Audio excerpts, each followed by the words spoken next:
Nabanggit po nitong si Oo. Manong Ted yung kay Secretary Senator Villar na dating DPWH Secretary. May nasabi po kayo na plano nyo po na humingi ng dialogo sa kanya. Napagbigyan na po ba kayo Opo. at ano po mismo exactly yung detalye na gusto nyong makuha kay dating DPWH Secretary Villar? Unang-una po, no, kailangan ko pong kausapin ang maraming ang mga taong umupo na dito sa upuan ko ngayon. No? Nakausap ko na po si Secretary Dave Simpson, si Secretary Sing Jesus, at tingin ko po, kailangan ko din makausap po si Secretary Villar. No? Gusto ko malaman kung ano yung mga input niya sa akin.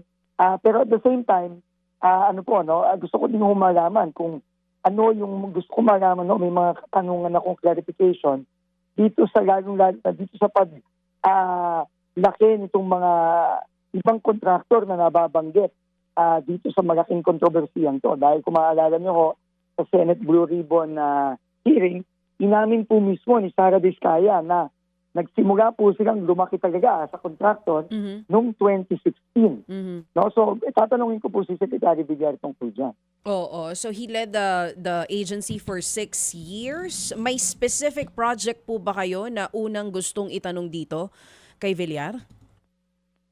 Sa ngayon po, hindi pa po kami umaabot doon. No? Pero meron na rin pong mga proyektong nakita ang Pangulo natin mismo. No? Halimbawa po, no, yung proyekto sa Baguio na binisita nila ni Mayor Benji Magalong na nasira agad. No? Kakagawa pa lang. Ito po ay babalikan ko next week. Ito po ay nagawa noong 2018.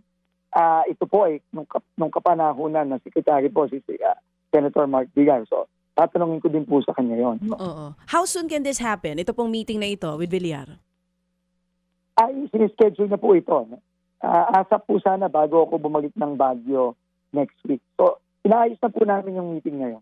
Oo. At nabanggit nyo rin po kasi na very close friend nyo po itong si Senator Villar. Paano po nakakasiguro ang Opo. publiko na talagang hindi magiging selective yung accountability din natin kung sakali man po no, na may makita tayo ng mga anomalya in the past? Alam niyo ho, so yung presidente po klarong-klaro yung direktiba. No? Walang kaibigan, walang kamag-anak, walang kaalyado, walang kapartido. No, kung sino po ang dapat managot, kung sino po ang kailangan managot, dapat managot.